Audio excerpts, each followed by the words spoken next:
Très chers amis, on reprend l'étude du livre de Shemuel, Aleph, et nous sommes au chapitre 16, Perek Tetzayin.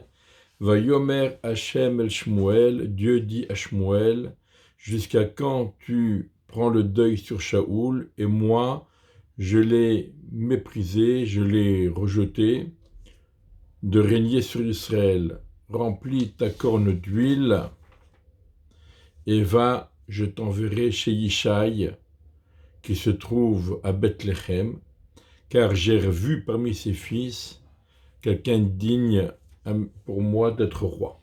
Donc, on se rappelle que Shaoul n'a pas rempli comme il fallait la mission qui lui avait été confiée d'exterminer Amalek. C'est pourquoi il a été déchu de la royauté. Et Akadosh Baruch Hu demande maintenant à Shmuel d'aller oindre un nouveau roi parmi les enfants de Yishai. Shmuel a pris le deuil sur Shaoul. La déception est à la hauteur de l'amour qu'il avait ressenti pour Shmuel, pour Shaoul. Lorsque Shmuel avait rencontré Shaoul pour la première fois et que Dieu avait désigné Shaoul pour être le roi, donc Shmuel avait oint Shaoul et il avait embrassé, c'est-à-dire qu'il lui avait exprimé son estime et son amour pour lui. Et maintenant que Shaoul est déchu, eh bien Shmuel est extrêmement déçu. Et le fait qu'Akadosh Baruch Hu demande à Shmuel d'aller oindre un nouveau roi, c'est-à-dire une fin définitive par rapport à Shaoul, eh bien pour Shmuel, c'est extrêmement difficile. Et Akadosh Baruch Hu lui dit, arrête de prendre le deuil, ça y est, l'affaire est close, on passe à autre chose. Dieu demande à Shmuel de prendre la corne d'huile. Pour Shaoul, ce n'était pas une corne, c'était un par, une fiole d'huile. Et les Chachamim nous disent que pour Shaoul, c'est une fiole d'huile d'Afarsémon, c'est-à-dire, on appellerait ça aujourd'hui une huile essentielle. Shaoul avait été oint pour être roi de la tribu de Binyamin, comme on l'a vu précédemment, spécialement pour qu'il s'attaque à Amalek, pour la mission contre Amalek, parce qu'Amalek doit être exterminé par un descendant de Rachel, en l'occurrence de Binyamin, donc Shaoul. Ce sera Mordechai, qui est lui aussi un descendant de Binyamin, qui va donc devoir plus tard achever cette mission. De même, Shmuel va remplir la corne avec de l'huile, de la vraie huile, de l'huile d'olive, et c'est avec cela qu'il va oindre donc plus tard David.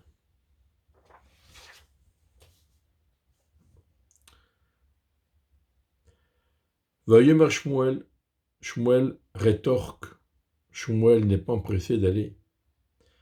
Comment irai-je? Et Shaoul entendra et il me tuera, parce qu'il considérera que c'est un crime de lèse-majesté.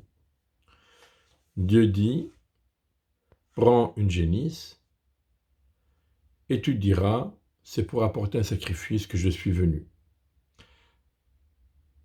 Pourquoi Shmuel a peur? Dieu lui demande, il doit accomplir.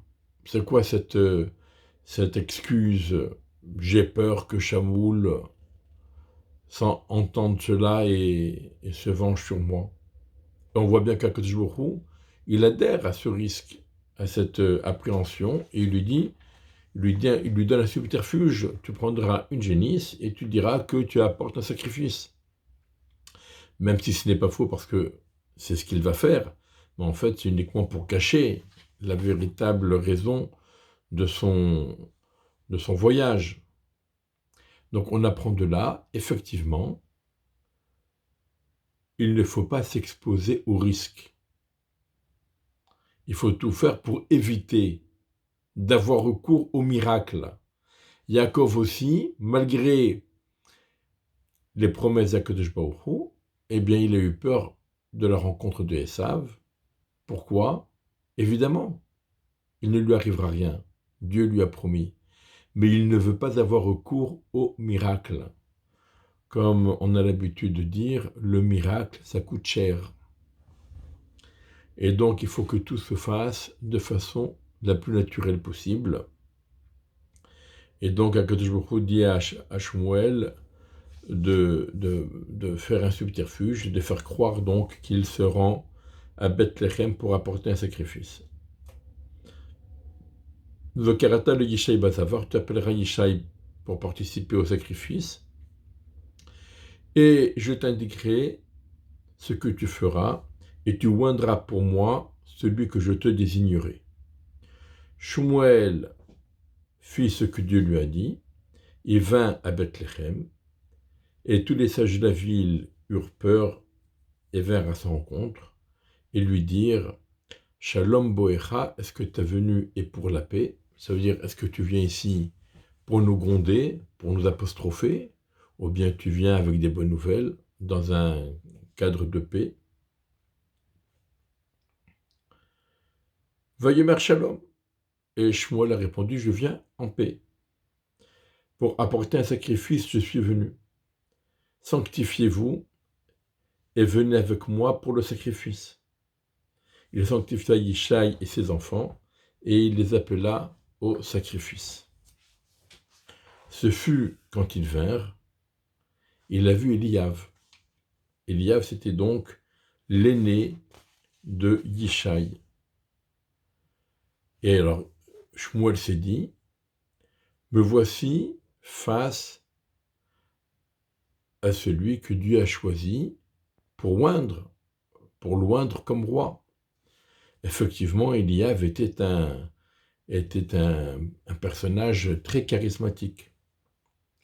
Dieu dit à Shmuel, ne contemple pas son apparence, ne regarde pas son apparence et sa hauteur, car je le méprise.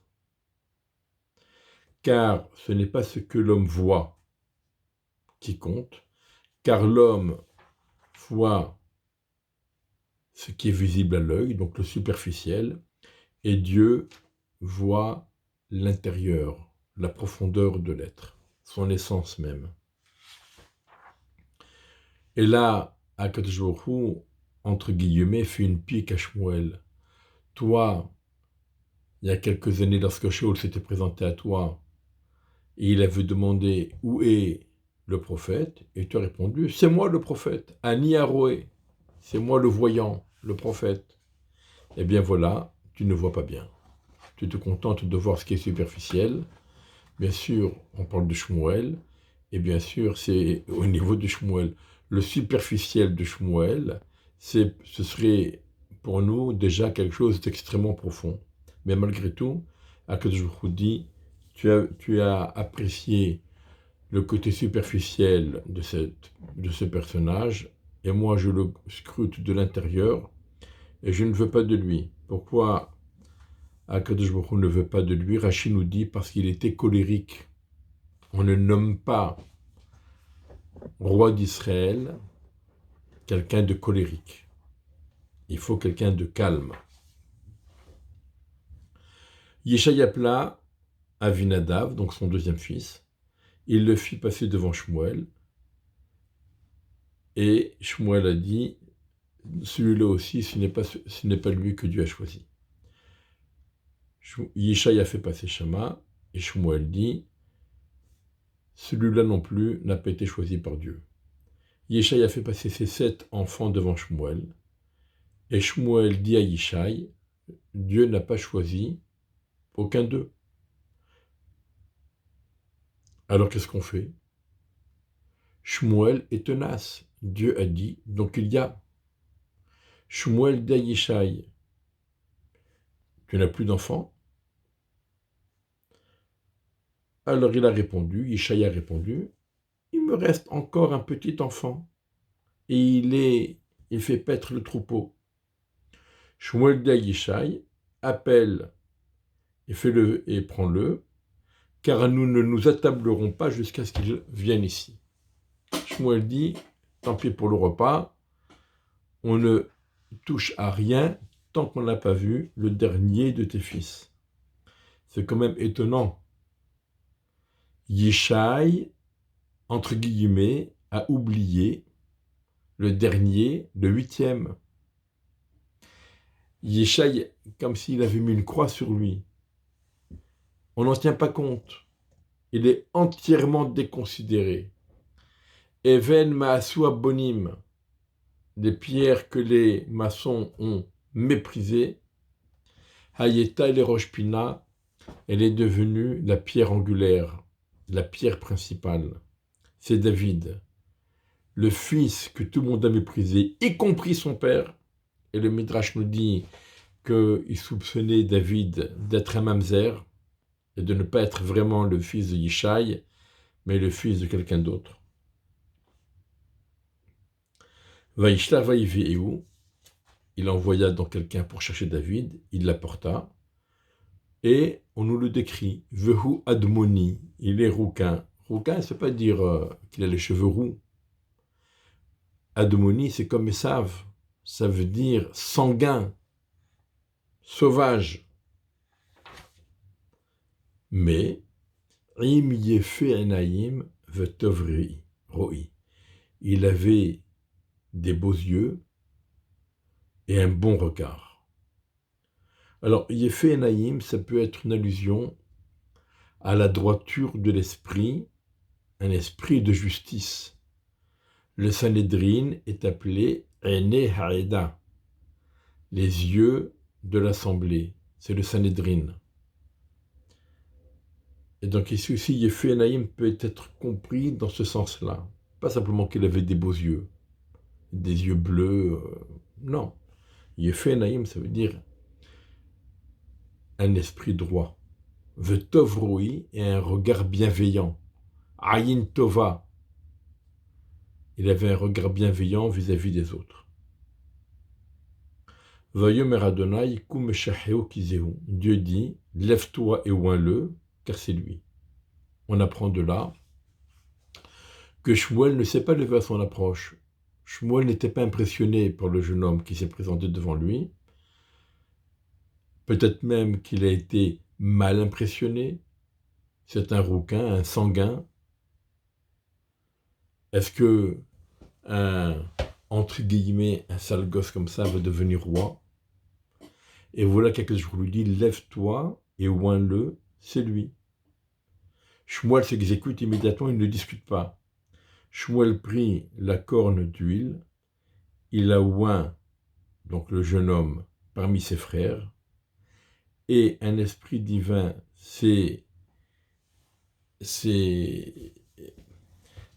a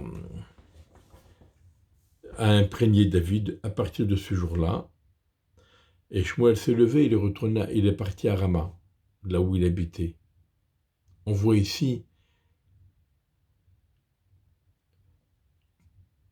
de façon totalement différente par rapport à Shaoul. Lorsque Shmuel avait rencontré Shaoul, il s'était attaché à lui, il l'a embrassé, il l'a encouragé, il l'a accompagné, il a fait tout pour Shaoul.